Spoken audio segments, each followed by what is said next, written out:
Okay, let's see this question number 3. A metal target with that atomic number Z is equal to 46 is bombarded with the high energy electron beam. The emission of X-ray from the target is analyzed.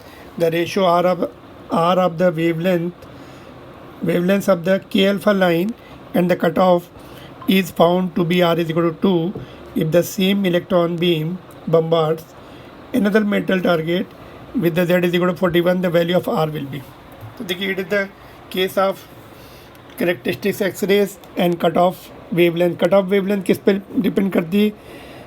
एक्सीलेटिंग voltage पर, target metal पर depend नहीं करती. तो वो दोनों cases में fix रहने वाली है. तो let's see. And characteristic X rays की वेवलेंथ मोसलेस लॉ से we know that lambda inversely proportional to z minus 1 square. K alpha में यहाँ पे 1 आता है ना, कांस्टेंट इज 1 है ना. तो रेशो आर क्या दिया है? Ratio R is equal to किसका दिया? के अल्फ़ा का. इसको लैम्डा है ये. तो किसके साथ है? कट ऑफ के साथ. Lambda upon lambda minimum which will be, lambda minimum भी यहाँ पर वोल्टेज चेंज नहीं हो रहा, सेम बीम है, तो वो सब कांस्टेंट में चले जाएंगे. तो ये आ जाएगा आपका, इसको लैम्डा 1 कर सकते. चलिए, Z1 माइनस 1 का स्क्वायर, ये आर हो गया. और R2 क्या होगा? Lambda 2 upon lambda minimum. तो this will be directly proportional to Z2 minus 1 upon में. तो रेशो अभी डिवाइड कर दो. ये इक्वेशन 1 है, ये 2 है. तो R2 by R is equal to, ratio में कांस्टेंट सब चले गए, तो R2 ऊपर है तो R नीचे. तो this will B Z1 minus 1 Z2 minus 1 का होल स्क्वायर. Z1 कितना था? 46 माइनस 1 45. ये कितना है सेकेंड केस में? Z2 40 Z2 इज़ 41 माइनस 1 हो जाएगा, 40 बचेगा. तो यहाँ से देखो ये स्क्वायर कर रही है आपका डेसिमल. यहाँ पे 4.5 अपॉन 4 लिख सकते हैं विच विल बी 1.1.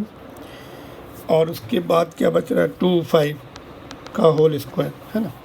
तो बस यहाँ से आंसर निकाल सकते हैं. देखो R तो 2 है और ये 1.1. अगर पूरा कैलकुलेशन नहीं करना है, अगर 1.1 भी लिया तो इसका स्क्वायर जो है 1.21, उसका डबल किया 4.42 से थोड़ा ज़्यादा, 4.42 से एक ही ऑप्शन मोर है, तो ये ऑप्शन आ रहा है ना.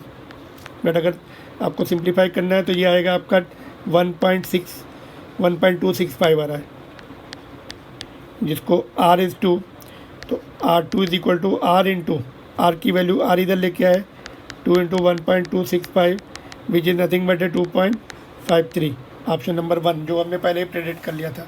Save your time and move on to the next question. अगर टाइम सेव होता है, अब पूरा कैलकुलेशन करने की ज़रूरत नहीं है. Alright, this was the question based on X rays, characteristics X rays and continuous X rays. Continuous X rays जो है lambda minimum, it is inversely proportional to accelerating voltage, change नहीं हो रहा है. सेम इलेक्ट्रॉन बीम है, इसका मतलब वोल्टेज चेंज नहीं हो रहा. तो ये भी दोनों केसेस में हमने सेम लिया. Constants are getting cancelled in the ratio. तो right option is A. Alright, if you are like this video please hit the like button and also subscribe the channel. Thank you. Moving on to the next question now.